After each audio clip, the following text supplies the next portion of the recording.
justicia contra el gobierno. Está Silvia Stán con esta información.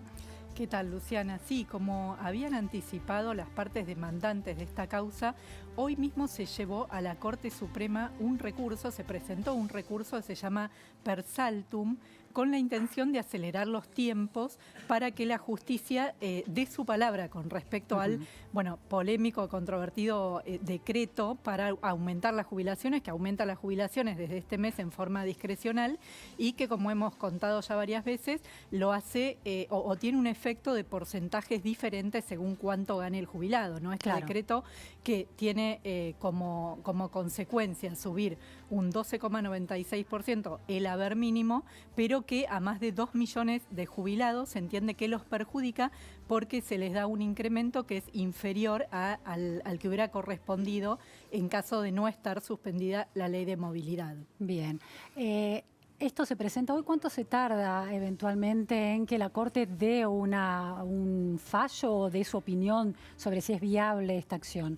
Bueno, vamos a ver, no hay un plazo establecido, pero hay dos pasos, ¿no? El primer paso es que la Corte acepte o no este recurso de Per Saltum, es decir, que acepte la vía, el instrumento que se está utilizando, y si es que dice que sí, bueno, en ese caso va a analizar qué es lo que dice la demanda, que es este pedido de inconstitucionalidad y de que no se aplique el decreto. Recordemos también que la semana pasada se llevó a apelación la decisión de la jueza de primera instancia, Silvia Zaino, que fue rechazar la representatividad de las partes demandantes. ¿Por qué? Bueno, porque como se trata de un amparo colectivo o pretende ser una medida de acción colectiva, lo que buscan las partes, esto es el defensor de la tercera edad, junto con una ONG y una jubilada en particular, que es como un caso testigo, es que se disponga la suspensión de la medida, pero con efecto para todos los jubilados, no solamente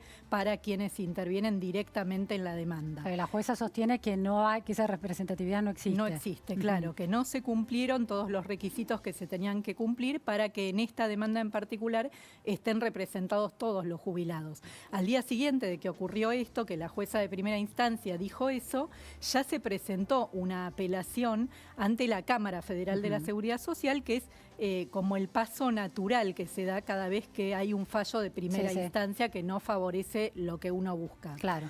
Pero ya se había anticipado también que se iba a buscar acelerar los tiempos y sin esperar a que la Cámara dé una respuesta, bueno, tratar de ir a la Corte. En la Cámara también hay una situación complicada que se empieza a dar en otros ámbitos de la justicia, y es que en la Sala 3, donde recayó esta causa, normalmente hay 3 jueces ahí firmando los fallos, pero ahora hay habilitado uno solo. ¿Por qué? Porque hay 2 jubilaciones, una que en realidad estaba ya jubilado, pero estaba en pedido de licencia, pero que ahora decidió pedir su jubilación, y hay ya asignada una jueza subrogante que va a entrar para poder firmar fallos, pero todavía no hizo la jura. Bien. O sea que todavía no se estaría en condiciones de esperar una decisión demasiado rápida. Silvia, ¿cuáles son entonces los pasos que va a seguir este proceso? Tenemos información, a ver, para ver en pantalla ya está. Acá tenemos en pantalla. Bueno, acá recordamos el 21 de febrero fue la presentación formal, la primera presentación del amparo ante los juzgados de primera instancia.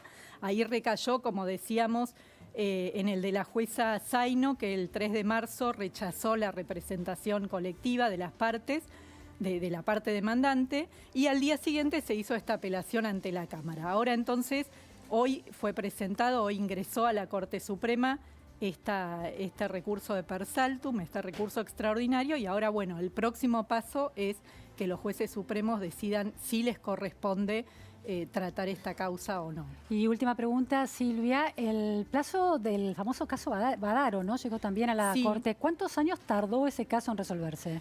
Bueno, ese caso a la Corte, si mal no recuerdo, llegó en el año 2010 y la Corte todavía no se expidió. Claro, entonces en ese caso podemos imaginar que si se llega efectivamente a la Corte y la Corte avanza en la Corte el caso, puede demorar todo el gobierno de Alberto Fernández sin resolverse el tema. Podría ocurrir eso. Recordemos que en esa causa que vos mencionas, que es Badaro había obtenido es un jubilado que obtuvo en forma individual un fallo a su favor.